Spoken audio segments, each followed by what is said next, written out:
నమస్తే, నేను మీ లింగం గౌడ్ విఎస్ న్యూస్. ఈరోజు మెదక్ జిల్లా నర్సాపూర్ మండలంలో మంతూరు గ్రామంలో ఇసుక రవాణా పొద్దు రాత్రి అనుకుంట జరుగుతూ ఉన్నది. పట్టించుకొని అధికారులు, నర్సాపూర్ మండల అధికారులు పట్టించుకోవడం లేదని వార్త రావడం జరిగింది. ఆ వార్తలో ఏం రాసిందో చూద్దాం.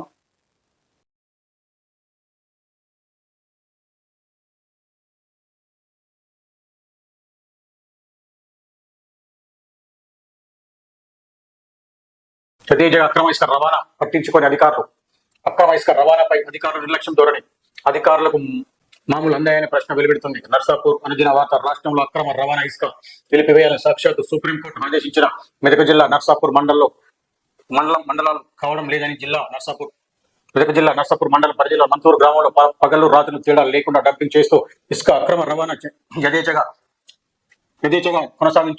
కొనసాగించుకుంటూ జేబులు నింపుకుంటున్నారు. అనుమతులు లేని అక్రమ ఇసుక రవాణాపై అధికారులను అడగగా ఎలక్షన్ టైం అంటూ నిర్లక్ష్యపు సమాధానం చెప్పొస్తున్నారు. అధికారుల యొక్క కింది స్థాయి అధికారులు ఆదేశించవలసింది పోయి నిర్లక్ష్యపుగా వ్యవహరిస్తున్నారని జిల్లా అధికారులు, మండల అధికారులు దేనిపై అంతగా పట్టించుకోకపోవడం అక్రమార్కుల ఇసుక రవాణా మూడు పోలు 6 కాయలుగా కొనసాగుతుంది. అధికారులకు మామూలు అందాయనే ప్రశ్న వెలువడుతుంది. అక్రమ ఇసుక రవాణాపై అధికారులు స్పందించి చట్టపరమైన చర్యలు తీసుకోవాలని. అక్రమ ఇసుక రవాణాపై అధికారులు అరికట్టగలరా?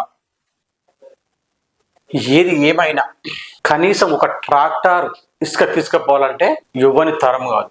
వీళ్ళకు ఈ ఇసుక రవాణా ఎవరైతే చేస్తున్నారో అధికారులు, లీడర్లు, వీళ్ళకు తెలియకుండా ఒక ట్రాక్టర్ ఇసుక కూడా బయటకు పోదు. ఎందుకంటే వీళ్ళకు ఎంతో కొంత ముడుపులు అందే ఉంటాయి. అందందైతే పోనిచ్చే ప్రసక్తే లేదు. ఎట్లా అవుతాయి? వీళ్ళు అనుకుంటే, వీళ్ళకు ముడుపులు అందకుంటే ఇంకొక విషయం ఏంటంటే, వీళ్ళకి ఇస్తున్న టైంలో పైసలు లేకపోతే కూడా వీళ్ళు కేసులు చేపిస్తారు.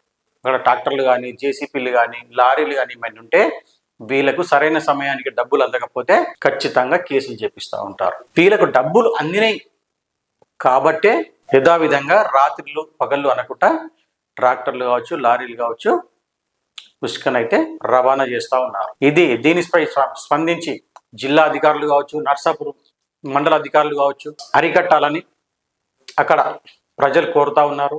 వీళ్ళను అధికారులను ఒక జర్నలిస్టులు పోయి అడగగా వాళ్ళు సరైన సమాధానం చెప్తే ఒక లెక్క పత్రం అనేది ఉంటుంది, అనుమానాలు రాకుండా ఉంటుంది.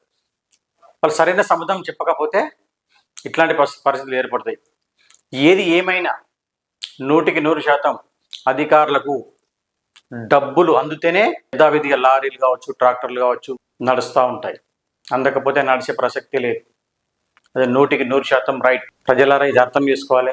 అధికారులు అయితే వెంటనే స్పందించి మంతూరు గ్రామంలో ఇసుక రవాణా ఎవరైతే చేస్తున్నారో వాళ్ళపై చట్టపరమైన చర్యలు తీసుకోవాలని నర్సాపూర్ మండల ప్రజలు, లోకల్ లీడర్లు కోరుతా ఉన్నారు.